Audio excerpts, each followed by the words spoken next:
Welcome to my YouTube channel, Tony Su Vega, your feng shui guru and paranormal expert.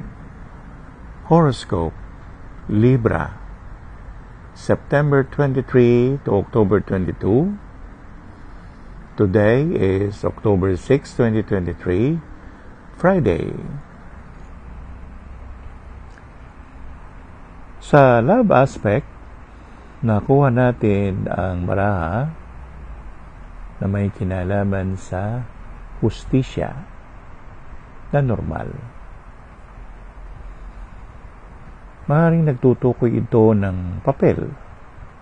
Isang kapirasong papel na tinatawag nating kasal. So, ang kasal na ito ay napakahalaga. Kasi sa panahon natin, lalo na ngayon sa panahon ng mga Gen Z, marami nang hindi naniniwala sa kasal na hindi dapat mangyari. Magulo yun. Kaliwaan ka. Kaliwaan dito, kaliwaan dyan ang mangyayari dyan. Kaya kung hindi pa kasal, magpakasal. Career. Sa career natin, nakuha natin ang normal na 8 of Wands. Ang 8 of Wands ay isang baraha na mabilis. So, yung trabaho mo ngayon ay nangangailangan ng mabilis na pagkilos dahil maaaring mahuli kayo.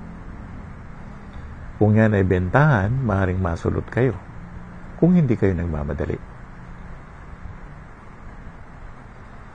Money and opportunities. Money and opportunities, nakuha natin ang number 13, death.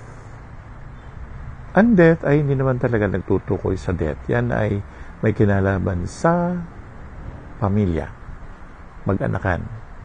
So, yung money and opportunities natin, maaaring ito ay isang kalakalan na pinapatakbo ng miyembro ng pamilya.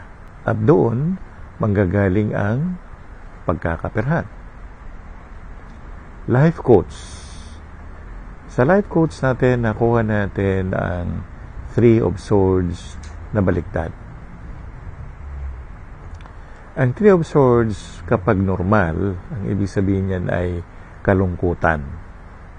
Kung siya ay balinto na doon, ang ibig sabihin niyan ay magsasaya. Nagtutulong-tulungan sila para magawa nila ang dapat nilang gawin. At ang life coach natin ay no man is an island.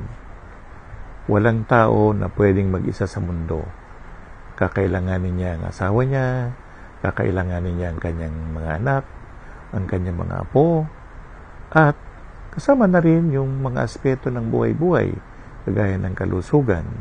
So, kakailanganin mo ng doktor. Kakailanganin mo ng tagagawa ng gamot. Marami yan. So, yan ay isang tinatawag na symbiotic relationship.